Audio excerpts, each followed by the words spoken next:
Good morning, Calumet Region. I'm Brian Lowry, the Vice President of Institutional Advancement for Calumet College of St. Joseph, and this is the Calumet College of St. Joseph Show. We've got a full house this morning. I'd like to introduce Matt Vickers, our Career Services Director, Miss Arit, one of our wonderful, famous students, Ternisha from the Hammond Y, and Rebecca from the Whiting Y. We're here this morning to talk about career services, which really emerges from the college's mission. And that mission, which comes from the Missionaries of the Precious Blood, has a particular emphasis on community, in building oneness and reconciliation. And that community expresses itself in lots of ways, but one particular way is making sure that our students are able to contribute to the community of the region. And to do that, we prepare them with education and then turn them over to Matt, who helps them get a job. So Matt, can you talk a little bit about your work at the college and how that contributes to the careers of these students? Absolutely, Brian. So I always see the career services department's work as helping students get to where they're trying to go. So to your point, as students like Miss Aritz are exploring their education, they're gaining knowledge, they're developing their skills in the classroom, we found that it's very valuable to also have them participate in what we refer to as experiential learning, on the job training, if you will. So that comes in the form of work study jobs on campus, internships, student teaching, practicum, all kinds of different areas where students can get that hands-on feel. And so Miss Arit is, I think, a great example. She's had a variety of jobs both on and off campus as she's exploring her career options, thinking about what comes next. And one of those jobs has been at the YMCA. So we've been very fortunate enough to partner with the YMCA. I think this is our going on our fourth year together. I feel very lucky that I get to partner with these two wonderful women to provide some hands-on learning, some hands-on job experience for our students. And Ternisha, can you talk a little bit about what that job experience looks like at the Y and how it fits into all the work that you do as a community organization? Yes. So in the school age department, we have before and after school programs. For Hammond, we are in 4 of the elementary schools. And for Whiting, she's also in the actual YMCA and in the elementary school. So we provide the students an opportunity to show off their skills that they have already learned and learn some new job skills, as well as helping with homework, learning how to be camp counselors, behavioral management, customer service. We have them do a range of activities in order to grow, and we love to see that growth. Well, and that Hammond Y in particular is growing, yes? How's that coming along? Yes, it is. If you have not visited our brand new facility on Indianapolis Boulevard, please come in, take a tour, become a member, because it is wonderful. And at the Y, we are always transforming Lake County, and we have some really good things coming our way. And we also hosted our camp last summer at the old Hammond facility. So that was also a new experience, and our College students were able to participate in camp this summer as well. That's wonderful. And Miss Arit, who I know in her college role as Victoria, but the students at the Y know her as Miss Arit, so that's what we're going to go with today.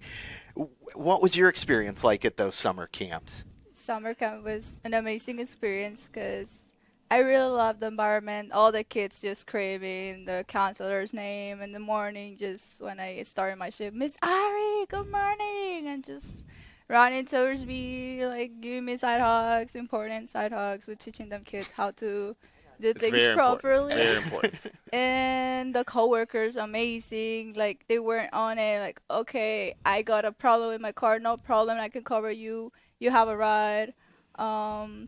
They were super amazing, friendly, like always greeting me with good mornings. And the field trips were really interesting because the kids got excited to see all these different places. Sometimes we'll go like really far away, sometimes it's like really close, like just walking to the stadium, the old stadium in the Whiting.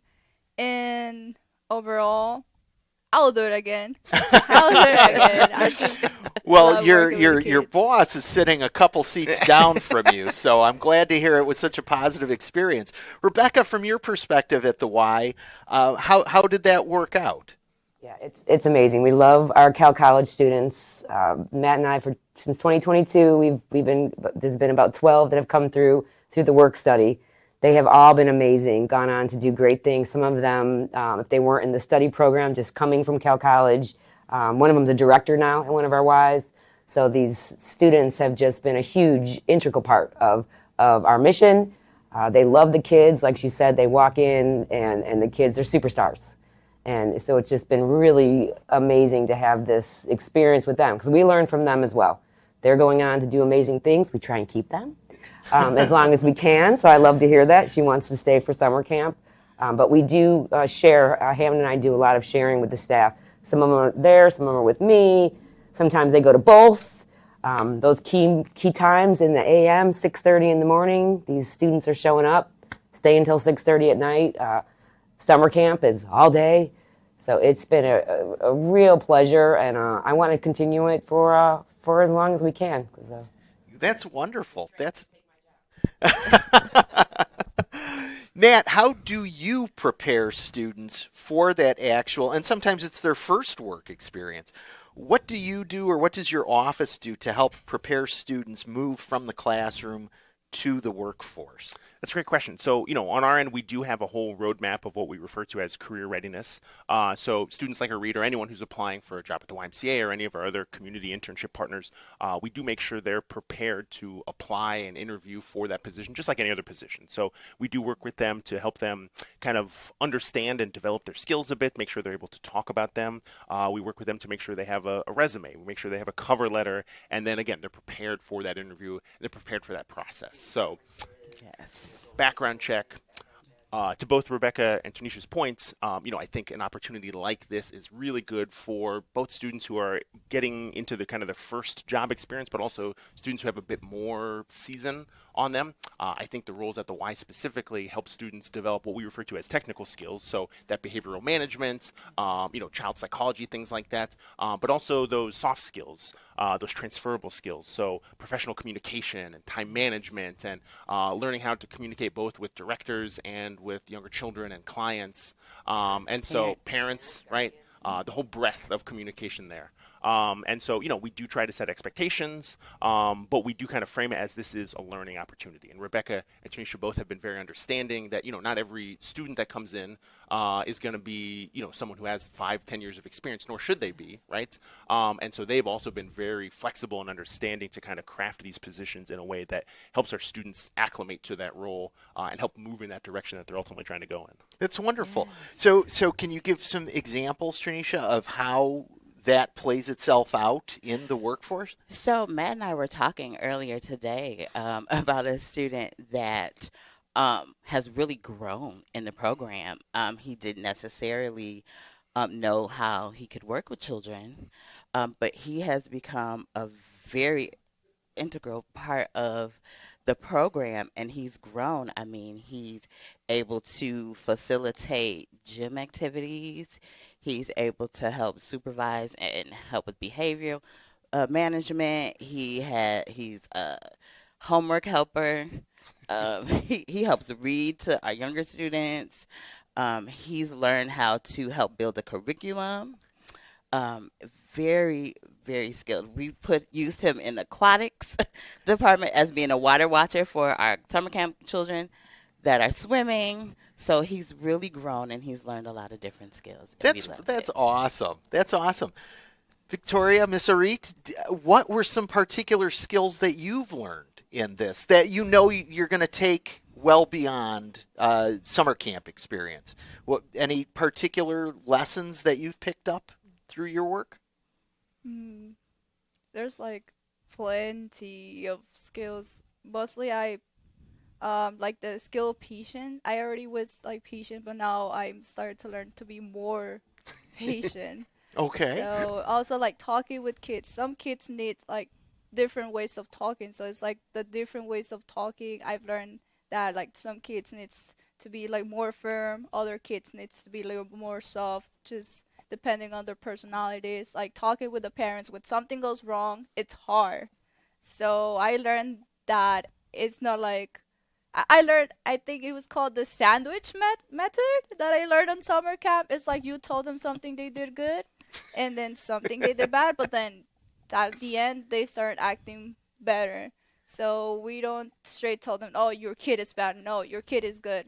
It's just this specific time that he behaved or she behaved bad, but then at the end apologize or realize how it was like doing it bad and then just recover and did better. And yeah, talking with the parents is definitely getting more easier every time. And definitely teamwork. I'm normally the one that likes to work by myself, but with my coworkers, that's not a choice. We are a team. And actually, shout out to Miss Sam and Mr. Ricky. They're amazing coworkers. I love them a lot. They're my family now. They're amazing. So whatever I can, if I cannot handle a kid by myself, there's always like backup. Like, hey, Mr. Ricky, come here, help me. Or hey, Miss Sam, can you help me? Because when we do like the first aid kits, like when like they get injured, we have to write down so the parents know what happened, and it's like on paper, just like protocol. I have the aid because that was like the first times, and then the more I do it, it's like the more I can do it like by myself, and that's a good skill because it's just like writing down the incidents as I'm pursuing also a criminal justice career. That's important, like write down what happened, straight to the facts, and like the name and Sure. who witnessed, and oh, that is like amazing because the two things are like good together, like working and with the kids, and then my criminal justice career, like they go hand in hand together, and I really love that. That's wonderful. So those skills really are building into a different kind of career.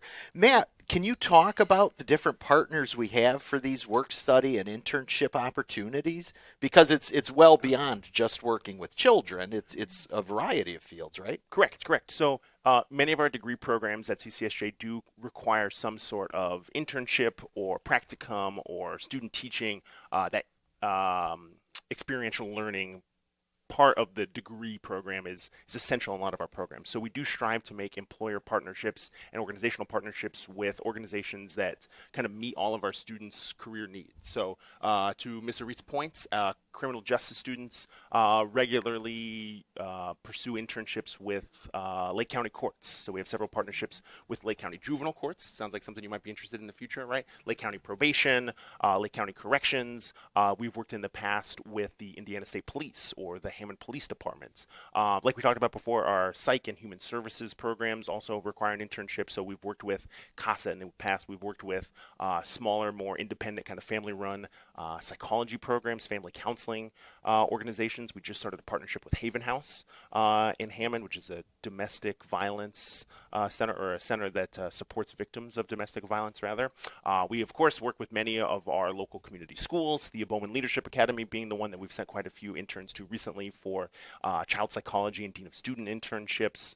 And the list goes on and on. We recently made a partnership with the Chamber of Whiting-Robertsdale, the Chamber of Commerce in Whiting-Robertsdale. So shout out to Executive Director Joe, who's developing some business internships for us.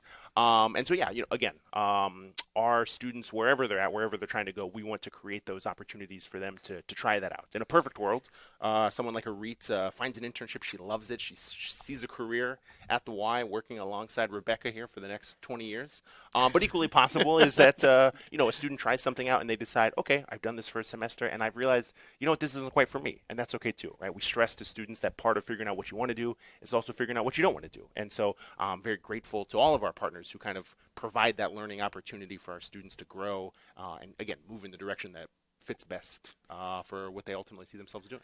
So those skills that students learn, that you help us educate them at the Y or all of these other partnering organizations, so the students are not only learning those skills that are so important, right? Showing up on time is that's like the That's first a good step one. Number one. that a student is going to learn in those experiences. But they also gain other benefits, correct? You're getting paid to go do this. Matt, where does that funding come from? That is not an inexpensive proposition to fund all of these students at all of these organizations all year long. Correct. And I feel very fortunate that Cal College has had some wonderful partnerships, some grant partnerships over the last few years. Most recently, thanks to the Communities Campus's community grant that we've received from Lilly.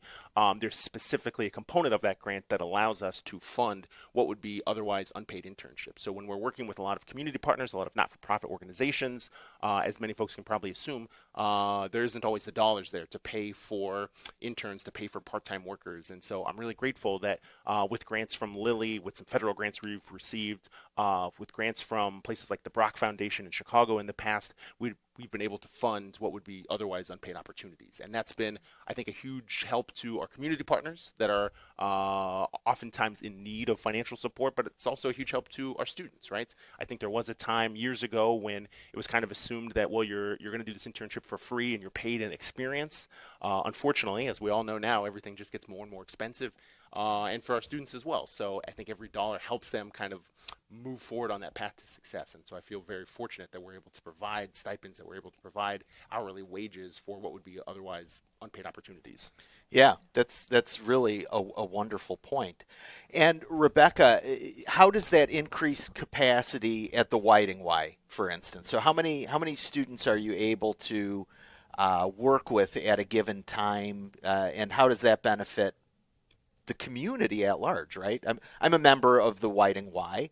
I go there. I experience it at way too early every morning. What is happening behind the scenes that I don't see that is a result of these kinds of partnerships for you? Absolutely. So we have a ratio, right? So when we can have extra staff or staff that we don't have to pay for the whole thing, we can put those funds more into the supplies, into doing different activities, just being able to have more kids, being able to have an extra person running a game over there. Summer camp, we've had these Cal College students go with them on their field trips. So you've got another person there that we're going to put those funds towards more of the field trip. We are a nonprofit, so we go by donations. So having these extra staff, that's helping us with our budget, which is going all back to the kids. It goes back to our programs, goes back to our field trips, goes back to training. They get incredible training. So it's a team. It's the staff that are running the show. So we've got to have them, and they're qualified, and they're amazing, and that just makes the program just so much more authentic and heartfelt. We want kids to feel like they belong. But that's college's one of their themes. Sure, absolutely. So that's what we want, for these kids to feel like they belong. So you've got people like this coming in that just increase it and make that program just really amazing. So. And the Y really does an amazing job of making people feel like they belong to a community, right? And that happens not only at the college level, but senior citizens participate there. Middle-aged people are gathering together there to share their life experiences as we're getting fit and healthy and well, and that it really is a benefit. You mentioned you run on donations. I know this is a special time of the year for you. Do you want to mention what you've got going on right now? Yeah, so the Y is a nonprofit. We subsidize our memberships and our childcare, so people can get a discount on that depending on their income level. So right now is our annual campaign. Please, if you want to donate, this is a great cause. We put all this money back into, like we said, memberships, kids, the programming, all these amazing things that we're doing. We count on the community to help us. So we do have an incredible family, the Dean and White family, that has been a huge help in all of our Ys at the Crossroads. We're counting on our community just to get behind us. And that just shows everybody's bought in. That's what we want. Yeah, everyone sees the value and the benefit of that. I'm getting the signal from the other room to start wrapping things up in just a couple minutes. So let me mention not only that the annual campaign at the Y is happening, but we do have a couple other things coming up. We have a very, Matt mentioned earlier the Lilly grant that we received last year. One component of that, which also connects to health and wellness, is the fact that we will be breaking ground on a 2-acre campus expansion on December 3rd at noon. Everyone is welcome to come out. It'll be at 2512 New York, the former LTV property over there. That old sign is still there, the Horseshoe Drive. That parcel of land, in cooperation with the city of Hammond, will turn into a practice field for our athletic teams. So our football team will practice out there. Our soccer team will practice out there. We are launching, if you don't know, a women's flag football team next fall. That is also where they will play. So that's very exciting. And that will occupy the back half of that parcel near where Polyjohn is. The front acre will actually be a public park. So in collaboration with the neighbors, we have a community advisory council. They've helped us design a flora and fitness park. And that will have all kinds of outdoor fitness equipment in there. The bike trail will pick up and run through that parcel. We'll have, obviously benches and park-like things. A big piece of public art will be featured in there, and it will have all native planting in there. So it'll be native flowers and trees and grasses, all those kinds of things. In part of her art career, Miss Arit over here actually participated this past summer in illustrating the 90 varieties of native plantings that will be there. And so that will be an educational component that goes along with that park. People will be able to pull up what the plant looks like. They'll see her illustrations of that and learn about why that plant is important and how that connects to our ecosystem at large.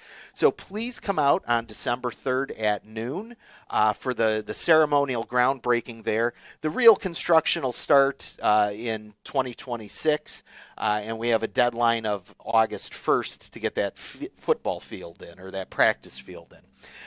We also have the Christmas break is coming up, so the occupancy of the campus goes down pretty considerably. We don't have a ton of events happening, but we will have the regular Whiting-Robertsdale Crime Watch meeting on December the 11th, and then in January, the Whiting-Robertsdale Historical Society, which has their monthly meetings now at Calumet College of St. Joseph.